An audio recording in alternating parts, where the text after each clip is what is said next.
আমি আপনাদেরকে একটা ছোট্ট কারগুজারি শোনাই, আপনাদের দিল কেঁদে দিবে। 2016 সালের ঘটনা। তখন ঢাকায় মোহাম্মদপুর আমি খতমে তারাবির জন্য 2 জন হাফেজ নিয়োগ দেওয়া হবে কেন্দ্রীয় মসজিদে। অনেক হাফেজে কোরআনরা সিরিয়াল ধরেছে তারাবি পড়াবে। কার মনে না চায় এত বড় এক মসজিদে আমি যদি চান্স পাইতাম তো আমার কপালটা খুলে যেত।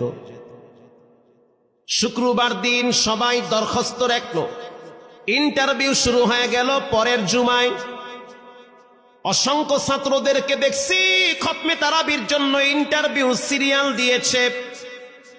ইন্টারভিউ বোর্ডের ভিতরে আমি ছিলাম। কয়েকজন হাফেজকে আমরা সিলেকশন করছি যে এদেরকে নেওয়া হবে। এদের তেলাওয়াত সুন্দর, পড়াও বড় মজার। আমরা কাগজগুলো এক জায়গায় জমা করছি।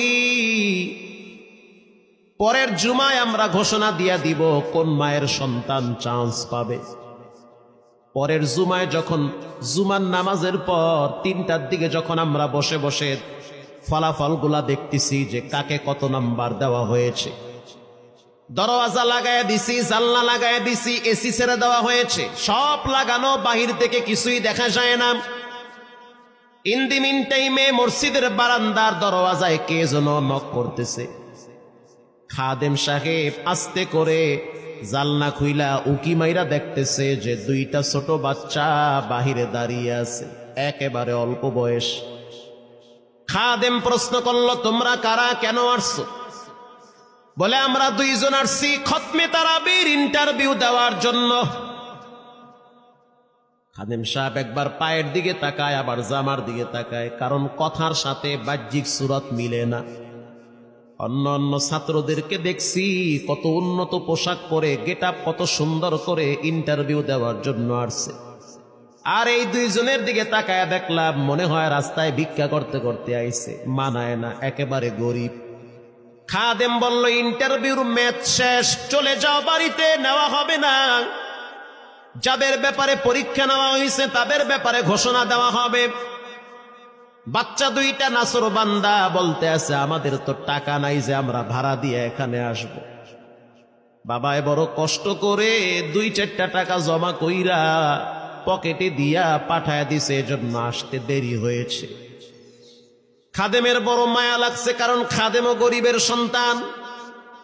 ভিতরে গিয়া মুয়াজ্জিম সাহেবের বলতে আছে, ও ভাই, বাহিরে 2টা বাচ্চা দাঁড়ায় আছে, ওরা নাকি হাফেজে কোরআন, কিন্তু দেখলে তো মানায় না। মুয়াজ্জিম সাহেব ধমক দিয়া বলতে আছে, কোনো সুযোগ নাই, তাড়ায়া দাও।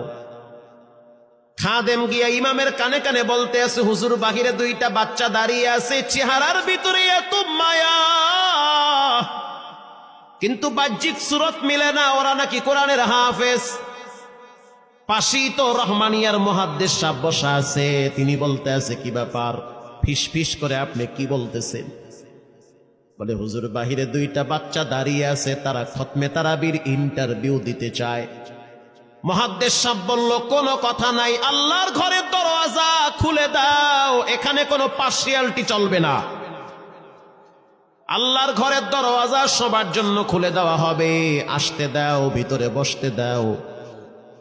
যদিও ওদেরকে দেখতে মানায় না, বংশগত তেমন মর্যাদা নাই, ভিতরে আল্লাহর কোরআন থাকার কারণে আমাদের উপরে ওয়াজিব হয়ে গেছে তাদেরকে সম্মান করা।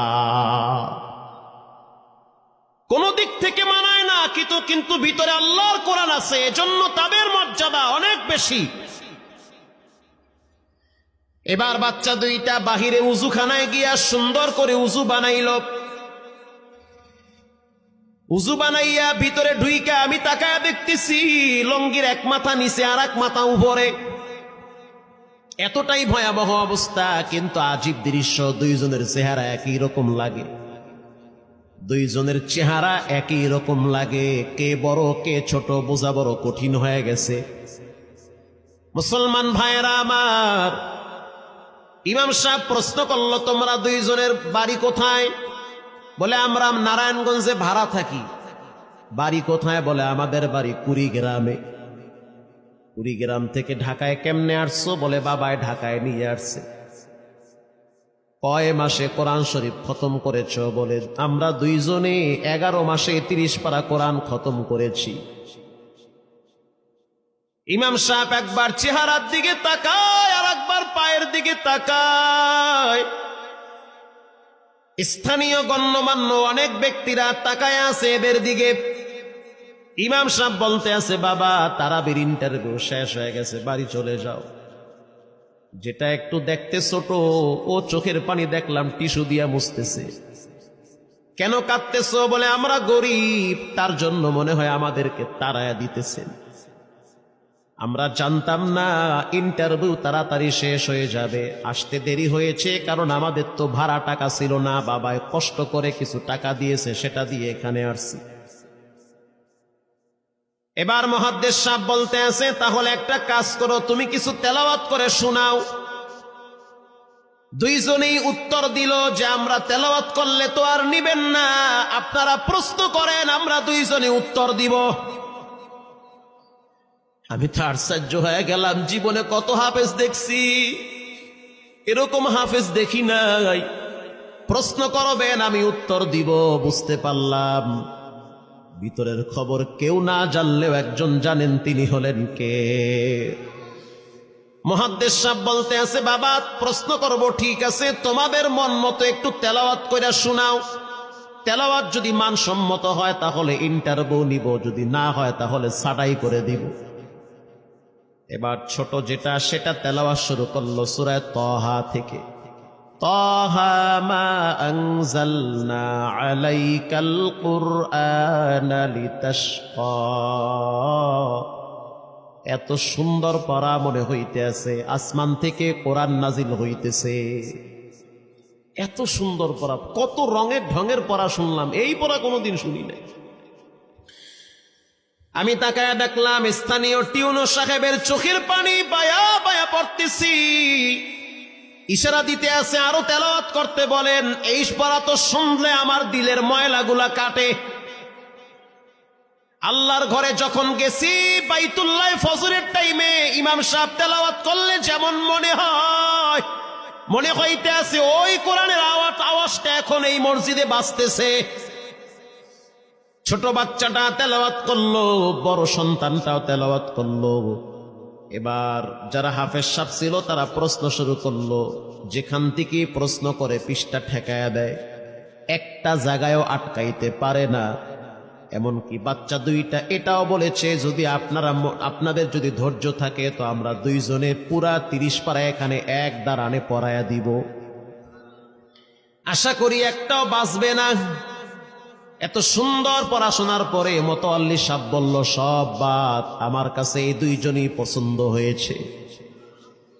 এই দুইজন রে মোতাওয়াল্লি সাহেব দাঁড়াইতে পারে না, হুইল চেয়ারে বসে থাকে, কাছে ডাইকা বুকের সাথে জড়ায়া ধরছে আর বলতে আছে, আল্লাহ এমন একটা সন্তান যদি আমার থাকতো জীবনটা ধন্য হয়ে যেত। আমার মৃত্যুর পরে একটু হইল তেরা কোরআন তেলাওয়াত করতে পারত। নিয়োগ হয়ে গেল, তারাবি শুরু হয়ে গেছে। মোহাম্মদপুর থানায় গিয়ে খবর নিয়ে দেখেন অনেক পুলিশরা এই বাচ্চার পিছনে দাঁড়ায় দাঁড়ায় নামাজ পড়ে চোখের পানি ছেড়ে কেঁদেছে। শুধু তাই নয়, অনেক হিন্দু মহিলারা পর্যন্ত রাস্তায় হাঁটার সময় তেলাওয়াতের আওয়াজে দাঁড়ায় দাঁড়ায় কোরআন শ্রবণ করেছে। শুধু তাই নয়, অনেক বড় বড় ডাকাত, মাস্তান, সন্ত্রাস, কিশোর গ্যাংয়েরা পর্যন্ত দাঁড়ায় দাঁড়ায় কোরআনের আওয়াজ শুনেছে। 17ই রমজান তেছে বদর দিবস, হাজার হাজার মুসল্লি দাঁড়িয়ে আছি। ইমাম সাহেব জানে না যে এরা দুইজনে আপন মায়ের পেটের ভাই হয়, এটা ইমামের জানা নাই। দুইজনে তারাবি চলতে আছে, চমৎকার পড়া, পিছনে শত শত মাওলানা মুফতি দাঁড়ায় থাকে। মনে হইতেছে তেলাওয়াতের আওয়াজে আর এক জগতে হারিয়ে যায়, এত সুন্দর পড়া। তারাবি শেষ হয়ে গেল, মুসাফা শুরু হয়ে গেল। বাচ্চা দুইটারে কেউ বুকের সাথে জড়ায়, কেউ কপালে চুমা দেয়, বলে আল্লাহর কোরআনকে চুমা দেই। হাজার হাজার মানুষ যখন আস্তে আস্তে নামাজ শেষ করে চলে গেল, একেবারে মসজিদের পিছনে